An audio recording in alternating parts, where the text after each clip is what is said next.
मी अंतरात पाहुहा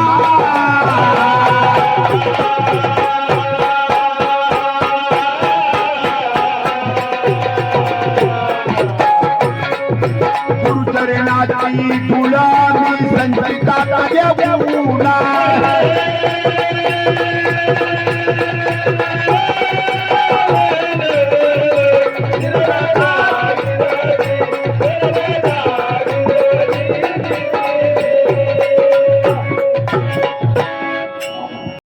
आज या ठिकाणी कैलासवासी रामदास धोंडीबा झावरे बाबा या बाबांचं प्रथम पुण्यस्मरण का करायचं तर या गेलेल्या आत्म्याला आज वर्षानं 1 वर्ष पूर्ण झालं या वर्ष 1 वर्षानंतर त्या आत्म्याला नवीन देह प्राप्त होतो म्हणून या झावरे पाटील परिवारानं सुंदर असं पुण्यस्मरणाचा कार्यक्रम आयोजित केला आणि अम्मा शाहीर मंडळींना आपल्या सेवेची संधी उपलब्ध करून दिली म्हणून प्रथमतः या झावरे पाटील परिवाराचं देखील आमच्या पार्टीच्या वतीने हार्दिक असं स्वागत करतो आणि जीवनात हे मानव जीवन एकदाच येतं या मानव जीवनासाठी देवांना देखील या भूतलावर अवतार घ्यावा असं वाटतं म्हणून जर ह्या जीवनाचं सार्थक करायचं असेल तर आपले धर्मग्रंथ रामायण महाभारत भगवद्गीता यांनी देखील सुंदर असा संदेश दिला रामायण काय सांगतं जीवनात काय केलं पाहिजे हे रामायण सांगतं जीवनात काय नाही केलं पाहिजे हे महाभारत सांगतं आणि या जीवनाला कशी रंगत आणली पाहिजे किंवा जन्म मरणाच्या फेऱ्यातून आपल्या जीवनाची मुक्तता कशी केली पाहिजे हे गीता सांगतं म्हणून कवीने सुंदर असं वर्णन केलंय ऐका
फिरून तुला हा नरदेह प्राप्त झाला या जीवनाचं जर सार्थक करायचं असेल तर कुठेतरी भगवंताचं नाव घे कुठेतरी गुरुला शरण जा या मायामोहात भटकत राहू नको कारण हा प्रपंच लढला आहे इथं कुणी कुणाचं नसतं म्हणून एका अभंगात सुंदर असं विवेचन आलं नाही कुणाचे कुणी तुझे नवे रे कोणी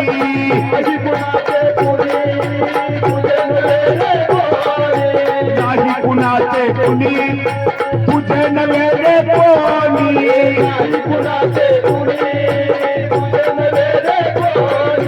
अंती दासून एकला प्राण्या माझे माझे बनूनी अंती दासून एकला प्राण्या माझे माझे बनूनी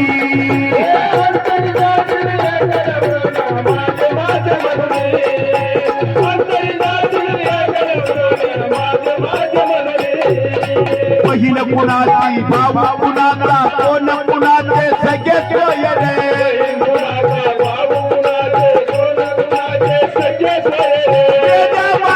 सर्व तिले लागे गोरे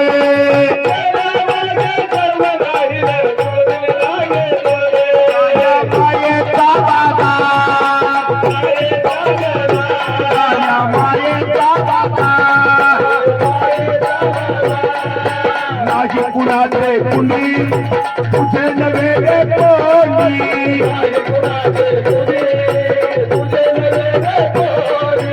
अंती जातील एकला राजा माझे बाटे बनवी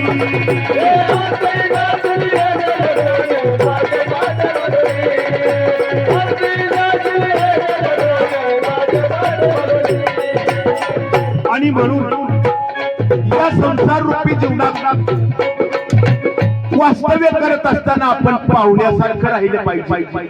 म्हणून या भूतलावरती कालगणनेनुसार 4 युग होऊन गेली. त्रेतायुग, सत्ययुग, द्वापारयुग आणि चालू कलियुग. म्हणून सत्ययुग आणि द्वापारयुग या 2 युगांचा दाखला तुम्हाला देऊन जाईल. सत्ययुगात रावणाची बहीण शूर्पणखा एका राज्याची महाराणी होती. परंतु आपल्या भावाच्या संसारात येऊन थांबली. परिणाम काय झाला? रावणाचं वाटोळं झालं.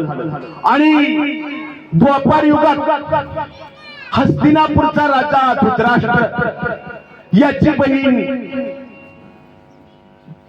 आणि दुसराशाचा मेहुणा शकुनी मामा आपल्या बहिणीच्या संसारात येऊन थांबला. परिणाम काय झाला? भाषांना दूध शिकवलं आणि संपूर्ण कुळाचा नाश झाला. म्हणून कवीने म्हटलंय या संसारात पाहुण्यासारखं राहिलं पाहिजे. म्हणून एका अभंगात सुंदर असं वर्णन आले. तू पाहुणा मी पाहुणा ऐकणारा कोण दिवसाचा बाजारीचा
पाहुण्यासारखं राहिलं पाहिजे. पुढील चरणात कवीने काय वर्णन केलं पहा.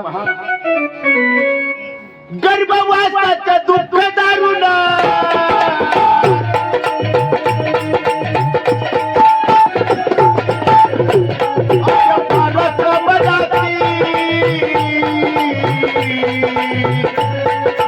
फार कष्ट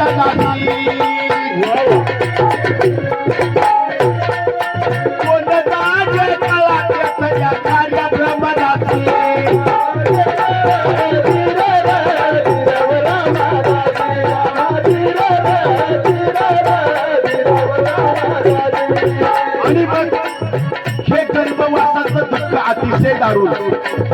पुन्हा जन्म, पुन्हा मृत्यू आणि या जीवनात. म्हणून या जीवनाचं वर्णन करताना आत्मज्ञानी गणपती बाबा यांनी वर्णन केलं. सन्मयपुरी संसार करीची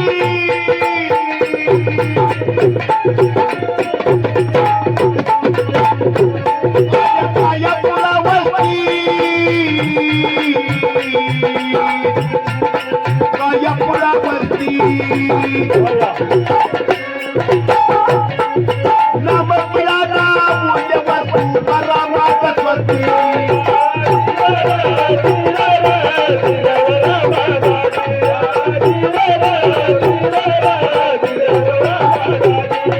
नाम किराणा मूल्य वस्तू परामागत वस्ती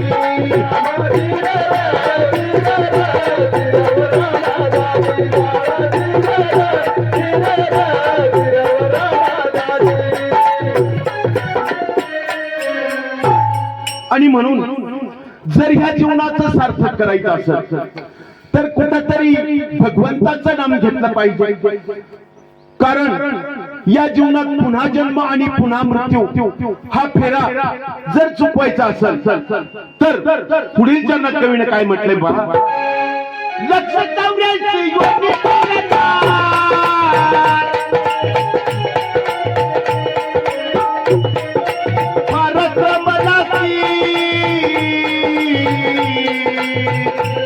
प्राण्या पालत्र मनासी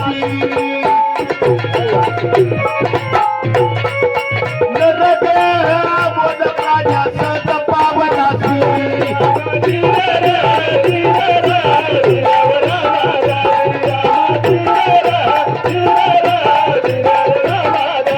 आणि म्हणून भगवंतानी हा नरदेह दिला.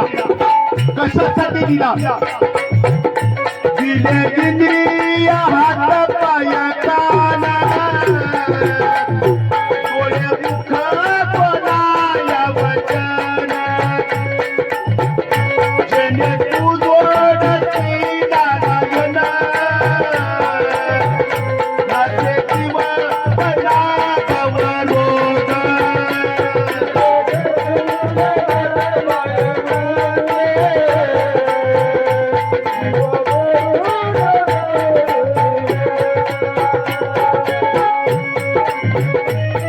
आणि म्हणून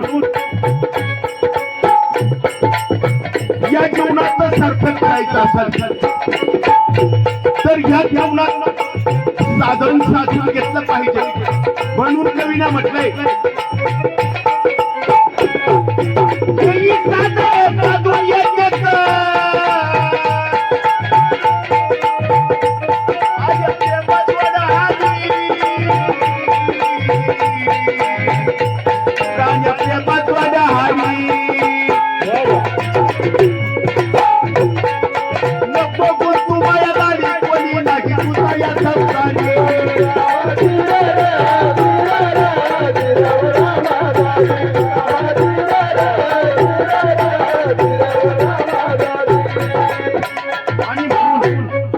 जर भगवंताची प्राप्ती करून घ्यायचं असेल तर एक देव फिक्स केला पाहिजे. परंतु आपलं कसं होतं पहा. सोमवार उजडला झाला महादेवाचा भक्त. शंकराला माझ्या महादेवाला माझ्या आवडते बेलाचे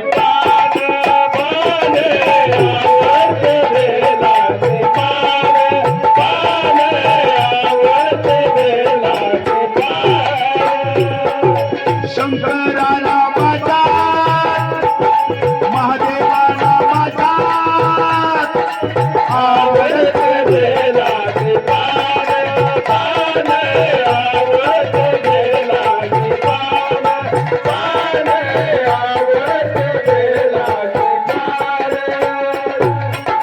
सोमवारची रात्र संपली. मंगळवार उजडला. मंगळवार उजडला आणि देवी याच्या अंगात सुटला बाई पडला माझा नवक्या बनात काळूबाईचा वार माझा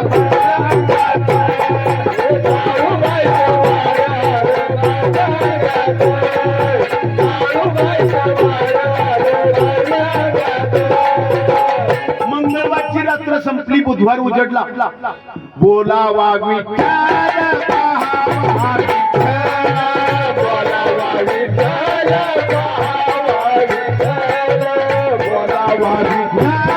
पहावा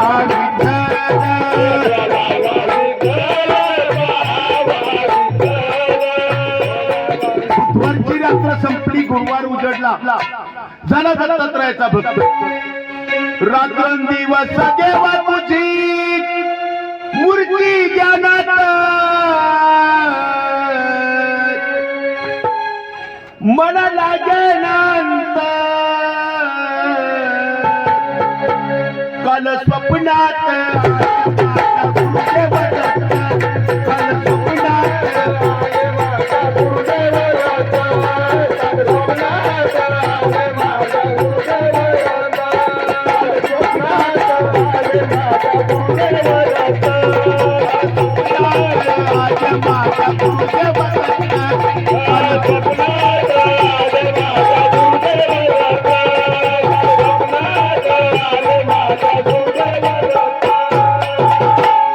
गुरुवारची रात्र संपली, शुक्रवार उजडला, संतोषी माते की जय. शुक्रवारची रात्र संपली, शनिवार उजडला, झाला हनुमंतरायाचा भक्त.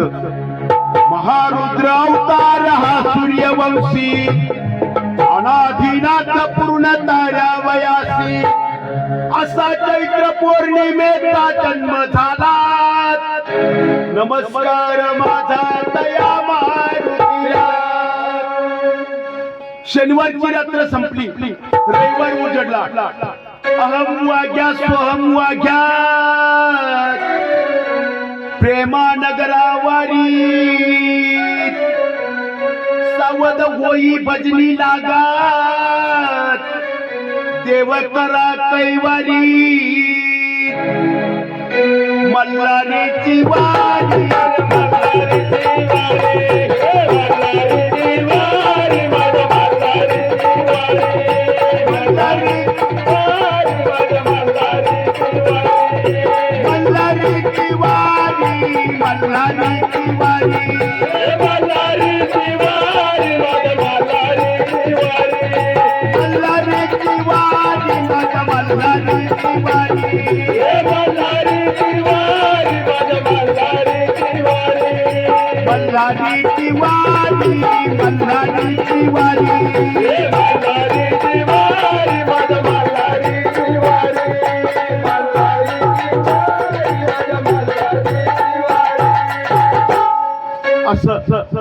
ज्याप्रमाणे वार बदल त्याप्रमाणे आपला देव बदलतो. परंतु जगद्गुरु संत श्रेष्ठ तुकाराम महाराज यांनी सुंदर असं वर्णन केलं. देव माझा माझा माझा, देव माझा माझा माझा, देव माझा माझा, मी देवाचा.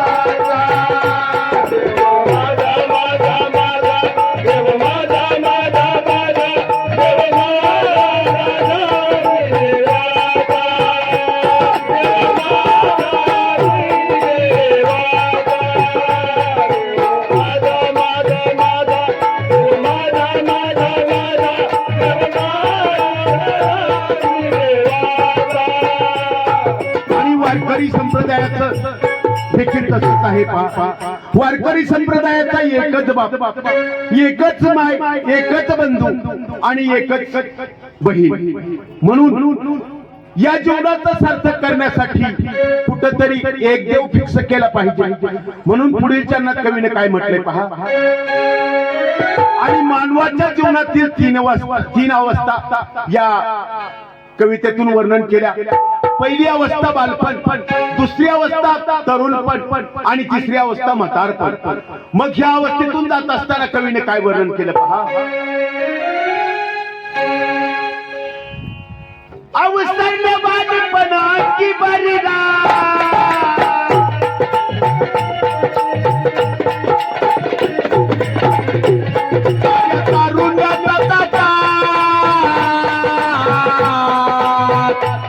अवतारुण्याचा कथा, पश्चिमी विषयांकडे हिंडू लागला चारी वाटा.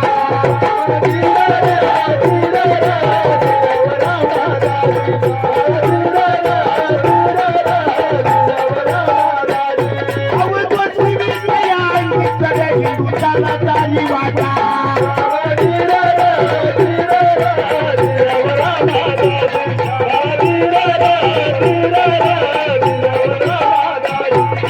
ज्या वेळेला मानव बालपणात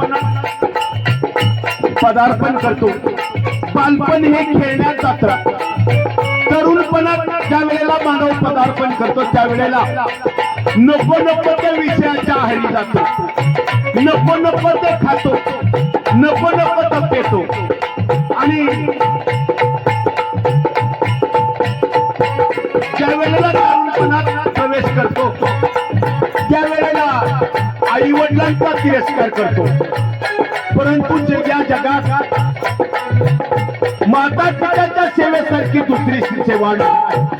म्हणून त्यावेळेला कार्तिक स्वामी आणि गणपती बाप्पा यांची तीर्थ भ्रमणाची पैज लागली. त्यावेळेला गणपती बाप्पानं आणि कार्तिक स्वामीनं आपल्या वाहन मयूरला निमंत्रण दिलं आणि मयूरावर आरूढ झाले आणि तीर्थभ्रमणासाठी निघाले.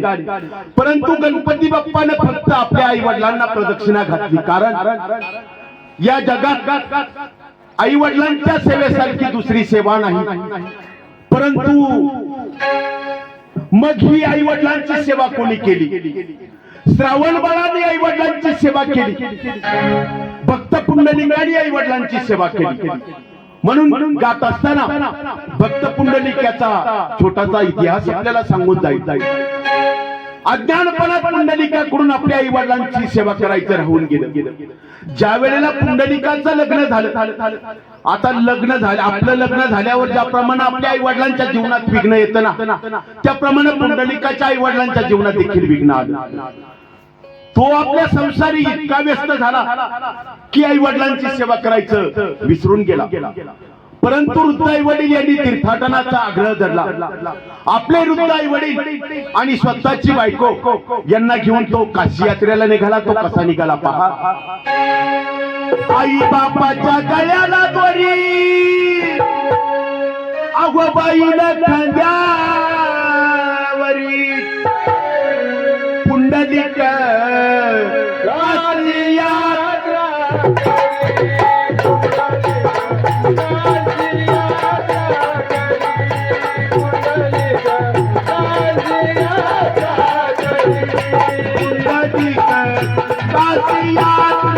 करी, पुंडलिक काशी यात्रा करी, पुंडलिक काशी यात्रा करी, पुंडलिक काशी यात्रा करी.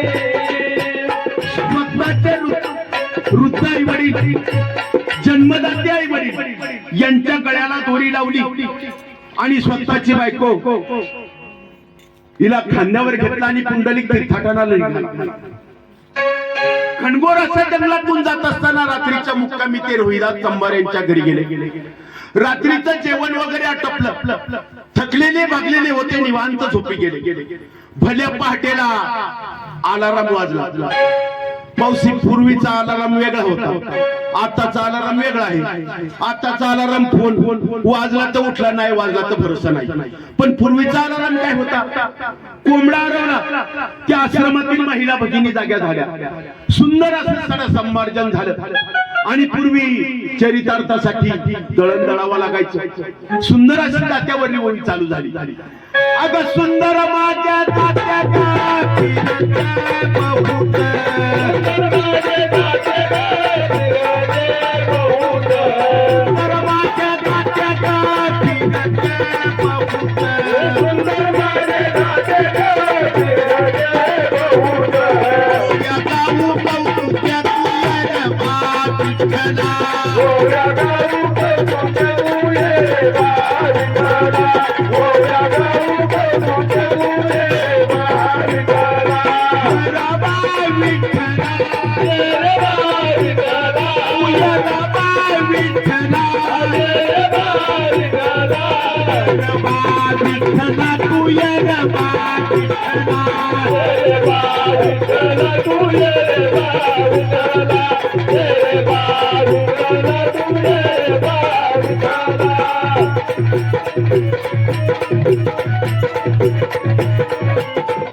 राहुल पाते बोट तू ये विठ्ठला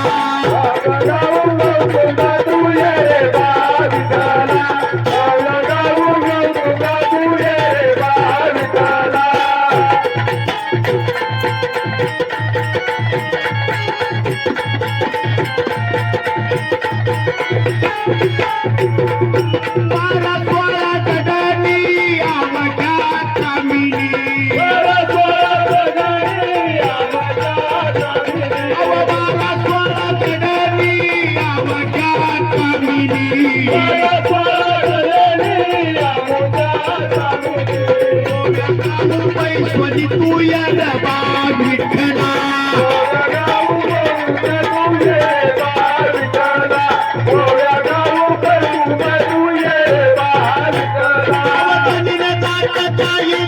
कीर्ती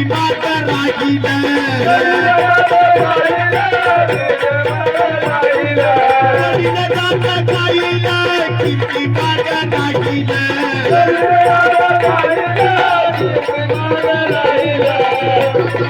होईल तू या विठ्ठला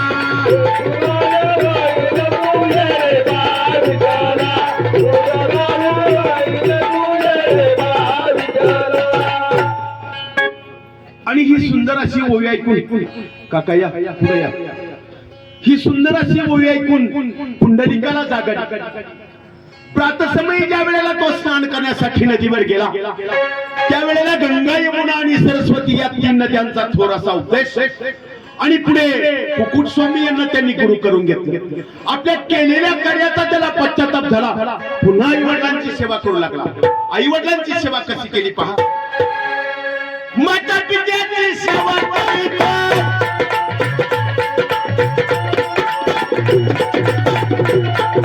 पुंडलिक भोळा आगे पुंडलिक भोळा विठ्ठल करणी विठ्ठल करणी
आणि पुंडलिक आपल्या आई वडिलांची करत असलेली सेवा बघून या विश्वाचा बाप पंढरीचा पांडुरंग साक्षात भेटायला आला हे पुंडलिका मी तुला प्रसन्न आहे काय मागायचे ते माग देवादी देवा ठीक आहे ज्या ज्या वेळेला तुझ्या नावाचा जयघोष होईल तुझ्या नावाच्या आधी माझं नाव आलं पाहिजे माऊली विचार करत पुंडलिकाच्या जाग्यावर जर आपण असतो तर आई बाप आहे का नाही हा सुद्धा विचार नसता केला परंतु माता पिताची सेवा केली म्हणून साक्षात परब्रह्म विटेवर उभं राहिला इतका मोठा श्रेष्ठ अधिकार म्हणून परंतु हल्लीच्या युगातील पुंडलिक आई वडिलांची सेवा करत नाही एखादा बहादरता असं म्हणतो काय केलं माझ्या आई वडिलांनी माझ्यासाठी आई वडिलांनी केलेलं कार्य आई वडिलांनी केलेली पुण्याई याचं सुंदर असं काव्यात्मक वर्णन आलेलं आहे आपल्या पुढे सादर करण्याचा प्रयत्न करत आहे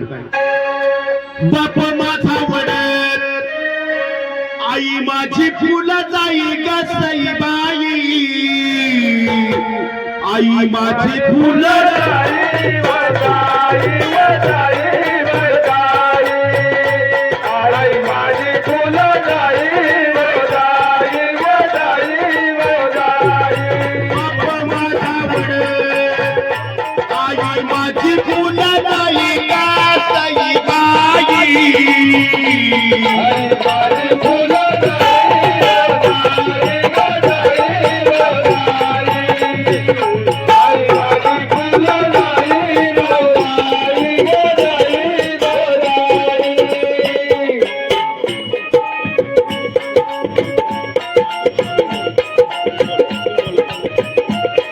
चालू असलेल्या कार्यक्रमासाठी कल्पनाताई शिंदे यांच्याकडून किमकर साहेबांना 101 रुपया पारितोषिक आलेलं आहे. त्याचप्रमाणे आदरणीय रामदास दादा भांडे यांच्याकडून 101 रुपया पारितोषिक आलेलं आहे. धन्यवाद.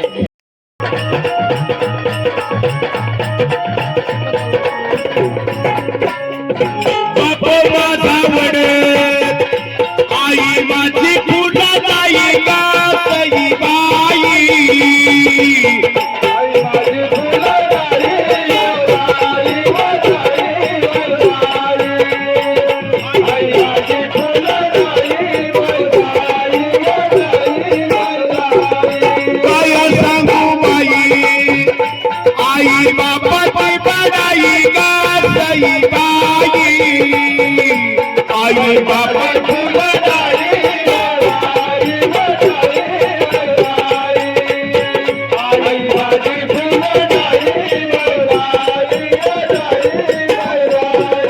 काशी म्हणू काशी कोणी गपायली गाई काशी कोणी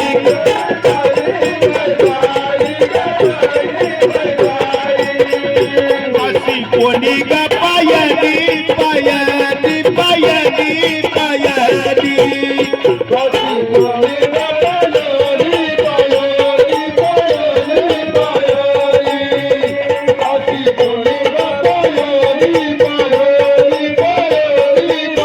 काय केलं माझ्या आई वडिलांनी माझ्या त्या आईनं माझ्या त्या बापानं मला दुनिया दावती का सई बाई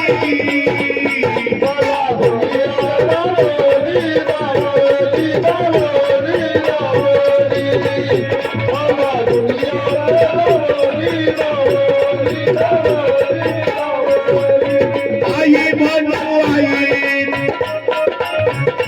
आई इतकं गोड ताई का सई बाई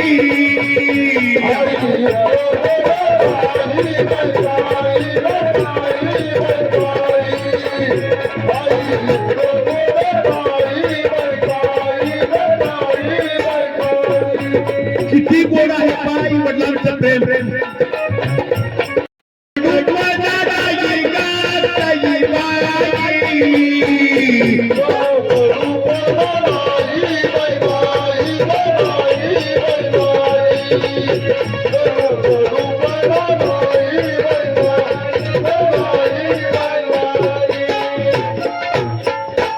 आणि म्हणून या महाराष्ट्र देशात या महाराष्ट्राची भूमी साधू संतांची भूमी परंतु जरी साधू संतांची भूमी असत तरी आई वडिलांना काशी माय बापे केवळ काशी देणेने जावे तीर्थाशी तीर्थाला जाण्याची गरज नाही म्हणून म्हटलंय अवकाशी केली बचत केली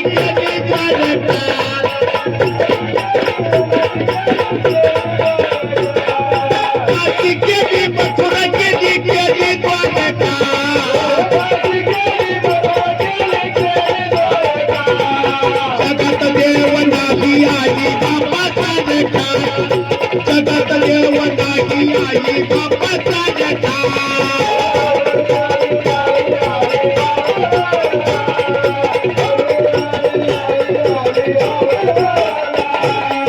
जगत देव नाही आई बापाचा जटा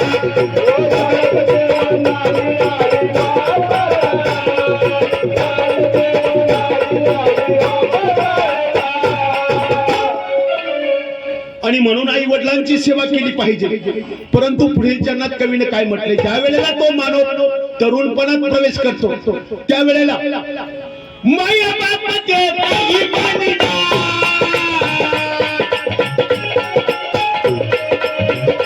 अंगी भरला गर्व मोठा,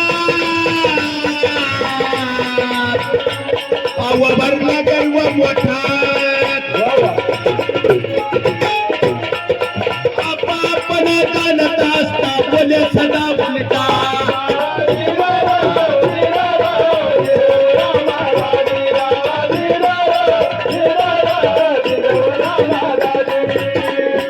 आणि म्हणून महिला मंडळ जर भगवंताची प्राप्ती करून घ्यायची असेल तर आपल्या जीवनात दोन गोष्टीला फार महत्व आहे.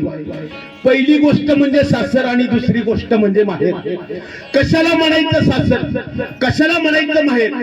जिथं सर्व काही करण्याचं स्वातंत्र्य, खाण्याचं स्वातंत्र्य, फिरण्याचं स्वातंत्र्य, झाडी झाडी हो पहाट, आली आली डोळ्या पुढं माझ्या माहेराची वाट. अतिशय इम्पॉर्टंट गोष्ट, महिला वर्गांच्या जीवनातली अतिशय महत्वाची गोष्ट म्हणजे माहेर. तद्वत सर्व संतांनी आपल्या माहेराचं वर्णन करताना ज्ञानेश्वर माऊलीने म्हटलं, जाई लगे माये तया पंढरपुरा, भेटेल आपल्या माहेरा. आणि संत श्रेष्ठ एकनाथ महाराजांनी याच माहेराचं वर्णन करताना म्हटलं, माझे माहेर पंढरी आहे बिवरेच्या तीरी. मग या भगवंताची जर आस किती लागली पाहिजे, ज्याप्रमाणे एखाद्या सासर वसनीला आपल्या माहेराची ओढ लागते त्याप्रमाणे या भगवंताच्या भेटीची ओढ लागली पाहिजे. आणि म्हणून जर भगवंताची प्राप्ती करून घ्यायची, भगवंत एकदा जर प्रसन्न झाले तर त्या भक्तासाठी धावून येतो. जणीसाठी दळू लागला, मीरासाठी विष प्याला, नवे नवे नामदेवाच्या कीर्तनी नाचला. याच सुंदर असं वर्णन करताना आत्मज्ञानी गणपत बाबा म्हणतात, जनार्दन एकनाथ आत्मज्ञानी,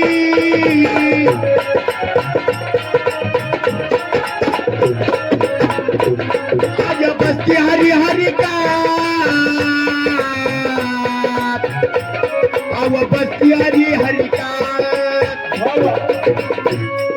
हरणे पैठणी पाणी वागिले दुष्टा लागला तर का.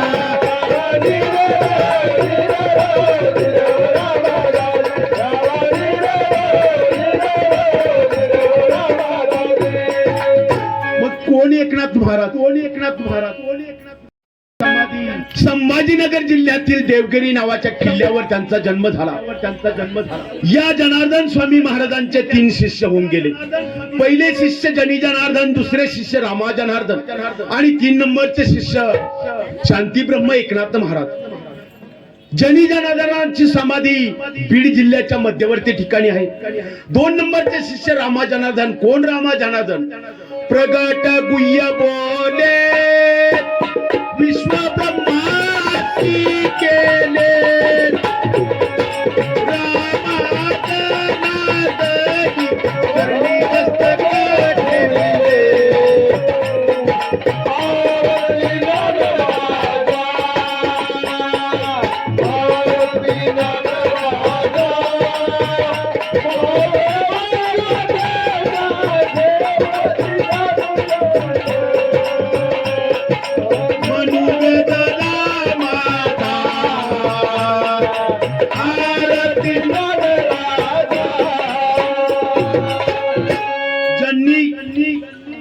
संत श्रेष्ठ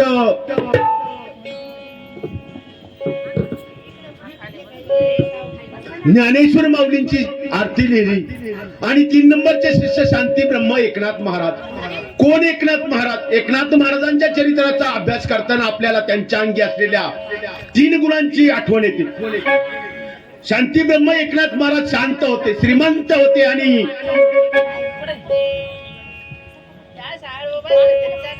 एकनाथ महाराज शांत होते श्रीमंत होते आणि किती शांत होते. यौवन मुळावर थुंकून गेला, प्रसाद देऊन सुखी केला. आणि या जगी संत कुणाला म्हणायचं? ज्याच्या अंकित भगवंत तोच खरा संत. आणि किती श्रीमंत होते. विश्वाच्या मालकानं 36 वर्ष कावडीने पायनी वाहिलं, इतका मोठा श्रेष्ठ अधिकार. याच एकनाथ महाराजांच्या साहित्याचं वर्णन करताना एकनाथी भागवत, रुक्मिणी स्वयंवर, कूटाभंग आणि 750 वर्षापूर्वी या अडाणी माणसांना कळावं, समजावं, रुचावं म्हणून 350 भारुडाची निर्मिती केली. मग माझ्या एकनाथ महाराजांची भारुडं कशी होती पहा. मोडकेच घर, तुटकेच छप्पर, देवाला देवघर नाही, मला दादल्या नको.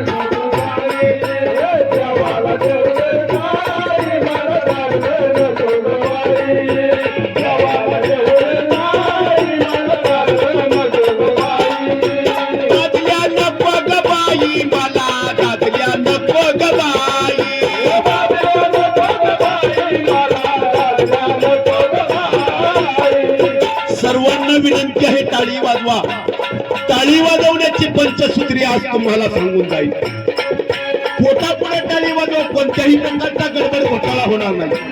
हृदयापुढे टाळी वाजवा, अटॅक येणार नाही. तोंडापुढे टाळी वाजवा, तुमचं दात पडणार नाही. डोळ्यापुढे टाळी वाजवा, चष्मा लागणार नाही. आणि हरी भजनात, हरी कीर्तनात डोक्यावर हात घेऊन टाळी वाजवा, तुमचं कल्याण झाल्याशिवाय राहणार नाही. म्हणून दादल्या नको ग बाई, मला दादल्या नको ग बाई, दादल्या नको ग बाई, मला दादल्या नको ग बाई. साधारणी ना बरं नाही केला ग बया, मला पंढरीला नेलं ग बया, पंढरीला नेलं ग बया, मला पंढरीला नेलं ग बया.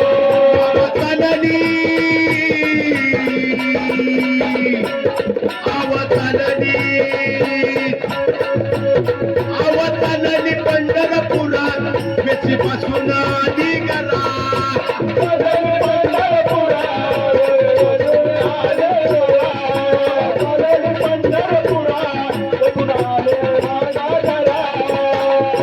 आणि आता सध्या अखंड महाराष्ट्रात एक भारुड गाजतं. या भारुडाचा मतितार्थ असा, जर भगवंताची प्राप्ती करून घ्यायची असेल तर कुठंतरी भगवंताचं नाम घेतलं पाहिजे. आणि हे जर सांगून तुम्ही जर ऐकत असाल तर एकनाथ महाराज म्हणतात, शेजारी नाही काल काळ दुसरा येईल, शेजारी नाही काल,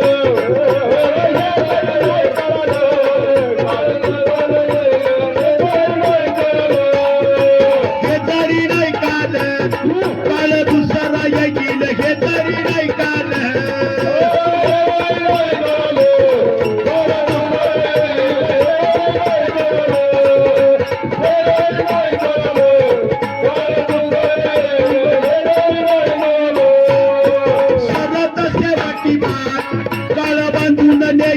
सरत सेवती बहार,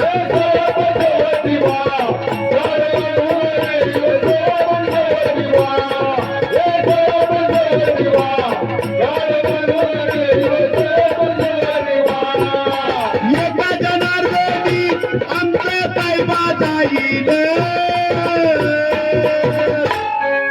पिंगळा महाद्वारी पिंगळा महाद्वारी.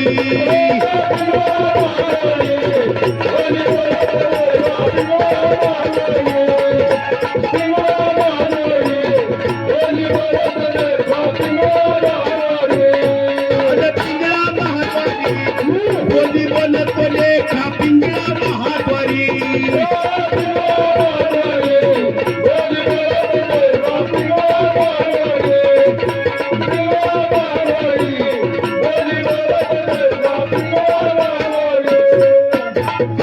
आणि म्हणून पुढील चरणात कवीनं म्हटलंय, आर्य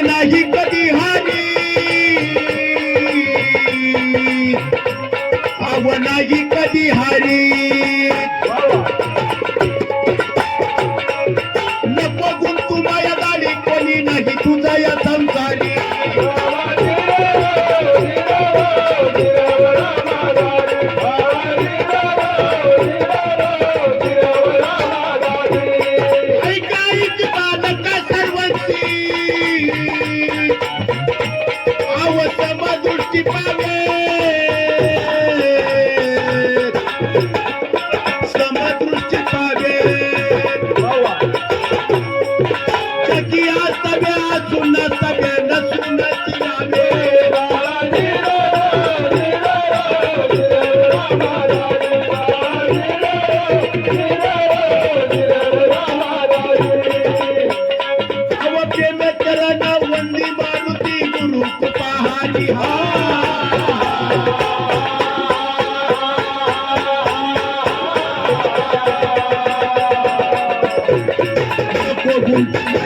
कोणी नाही तुझं या संसारी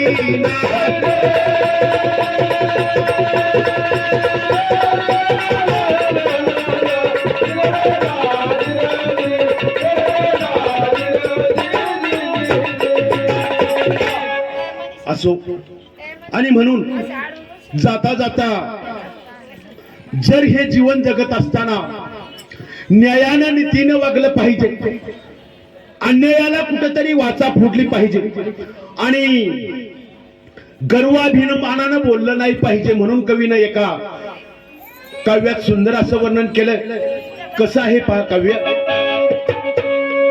अवधवन दिसाची जवानी जागील सरून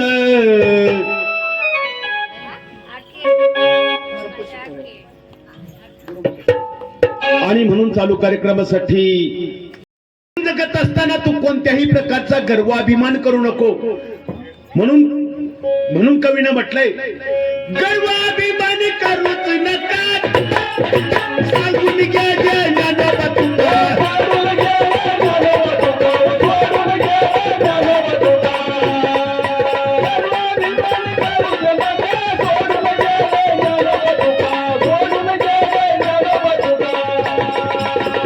चालू असलेल्या किनकर साहेबांच्या कार्यक्रमानिमित्त सन्माननीय सौभाग्यवती मिनलताई कटारिया विजय शेठ कटारिया सर्व स्टाफ आणि सन्माननीय अशोक काका कटारिया सर्व परिवाराकडून 500 रुपयाचं बक्षीस किनकर साहेबांसाठी आलेलं आहे धन्यवाद आलेल्या सर्व बक्षीसदात्यांचं आमच्या पार्टीच्या वतीनं हार्दिक असं स्वागत धन्यवाद अवगर्वाभिमानी करूच नका सांगून घ्या ज्ञानोबा तुका कधी कधीला आयुष्य दात सरून क्षण क्षणाला आयुष्य दात सरून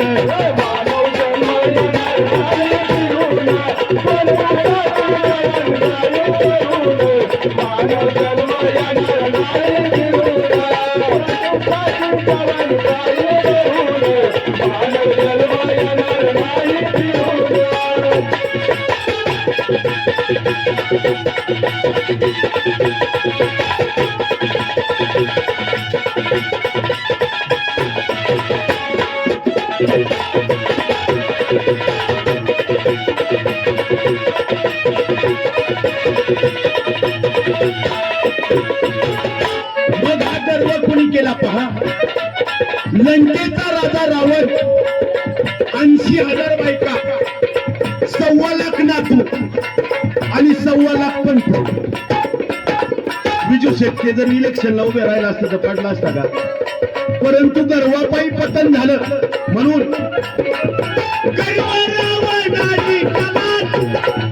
गर्वापायी रावण मेला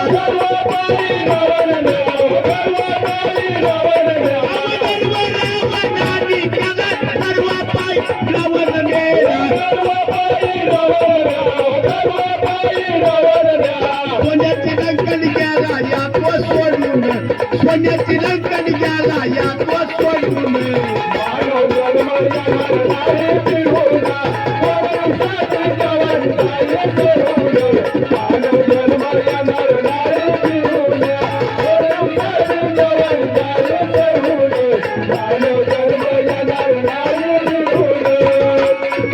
आणि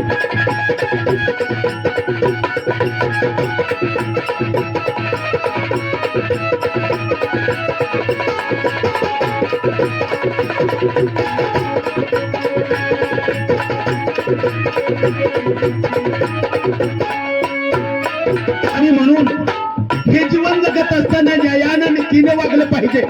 म्हणून कवी पुढील चरणात म्हणतात, न्यायात तुम्ही कसदारात, अन्यायाला ठोकर मारा. भावभक्तीनं समुद्र जाताल तरुण, भावभक्तीनं समुद्र जाताल तरुण.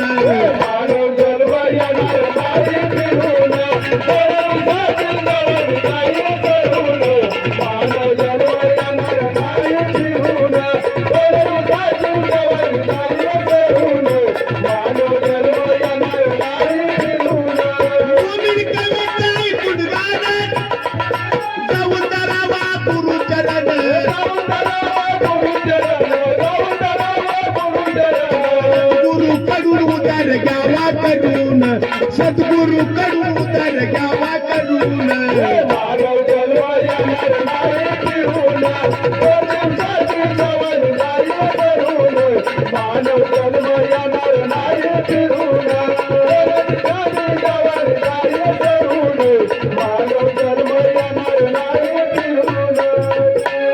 आणि म्हणून या प्रथम पुण्य स्मरणा काय भीक मागे मनाची आरोग्य सिद्ध पावे. म्हणून पाण्या तालुक्यात गाव टाकली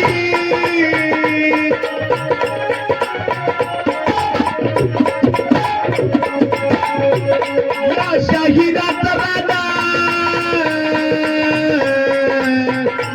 तिथं डोकेश्वराचा जन.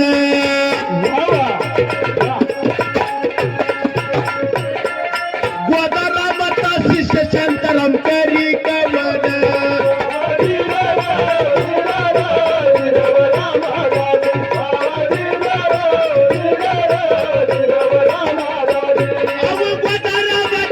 शांताराम करी कवन.